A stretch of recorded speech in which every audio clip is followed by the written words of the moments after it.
নমস্কার, শিক্ষা কুটিরের আরো একটি নতুন আপডেটে আপনাদের স্বাগত জানাই। আপনারা দেখছেন আপনাদের প্রিয় শিক্ষা কুটির। যাই হোক, আজকেও কলেজ থেকেই আপডেটটা দিতে হচ্ছে।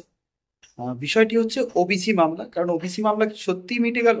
কারণ ওবিসি মামলাতে কিন্তু আরো একটি কেস হয়েছে, এবং যে ওবিসি লিস্টটা বেরিয়েছে 140টি ওবিসি লিস্ট, এবং সেখানে কিন্তু এ এবং বি ক্যাটাগরি, সেটা অনেকেরই মধ্যে জটিলতা সৃষ্টি করেছে বা বিভিন্ন কারণে একটা জটিলতা এসছে। এবং এই মর্মে কিন্তু আমাদের রাজ্য সরকার একটি গেজেটও পাবলিশ করেছে। আমরা সকলেই দেখেছি বা সকলেই অবগত সেই গেজেট সম্পর্কে এবং লিস্ট সম্পর্কে, অর্থাৎ নতুন যে লিস্ট পাবলিশ হয়েছে 140টি। তো সেই লিস্ট সম্পর্কে আমরা অবগত। তো যাই হোক, এই যে মূল মামলাকারী অমল চন্দ্র দাস মহাশয়, উনি ডিভিশন বেঞ্চে আরো একবার দৃষ্টি আকর্ষণ করেছেন যে নতুন লিস্টটি 140 জনের পাবলিশ হয়েছে, সেই লিস্ট কিন্তু ত্রুটিপূর্ণ, এবং যে সার্ভের মাধ্যমে লিস্টটি তৈরি করা হয়েছে সেই সার্ভের বৈধতা নিয়ে প্রশ্ন করেছেন তিনি। তো মামলাটি আজকেই কিন্তু ফাইল হয়েছে, এবং আশা করছি মামলাটি আগামী সপ্তাহে তো অবশ্যই উঠবে, এবং 19 তারিখ তো রয়েছে। এবং এই ওবিসি মামলা যদি আবার আটকে যায়, তাহলে পরে কিন্তু ওয়েস্ট বেঙ্গলে ভর্তি প্রক্রিয়ার সঙ্গে সঙ্গে নিয়োগ প্রক্রিয়া আবার প্রভাবিত হবে।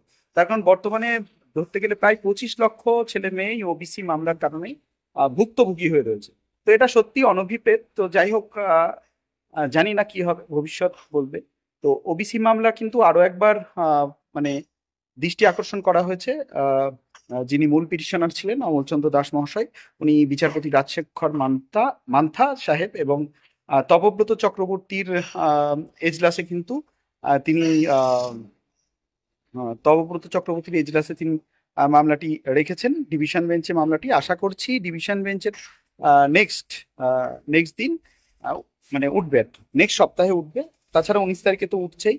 আর সেই সঙ্গে সঙ্গে আরো একটা বিষয় রয়েছে যে 32,000 মামলা, অর্থাৎ 32,000 যে মামলা রয়েছে, সেই 32,000 মামলাটিও কিন্তু উঠতে চলেছে। 32,000 মামলাটিও আজকেই উঠবে বিচারপতি তপব্রত চক্রবর্তী ডিভিশন বেঞ্চে, এবং সেখানে রয়েছে ঋতুব্রত স্যার রয়েছেন, তো ওনার এজলাসে উঠছেন। এবং আজকে পর্ষদের পক্ষ থেকে কিশোর দত্ত মাননীয় অ্যাডভোকেট জেনারেল পশ্চিমবঙ্গ সরকারের কিশোর দত্ত মামলাটি আজকে বলবেন।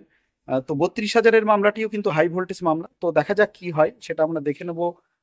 যে আজকে যে মানে 32,000-এর যে মামলাটি রয়েছে, সেই মামলাটির কি পর্যায়ে দাঁড়ায়, সেটা আমাদের একটা দেখার বিষয় রয়েছে।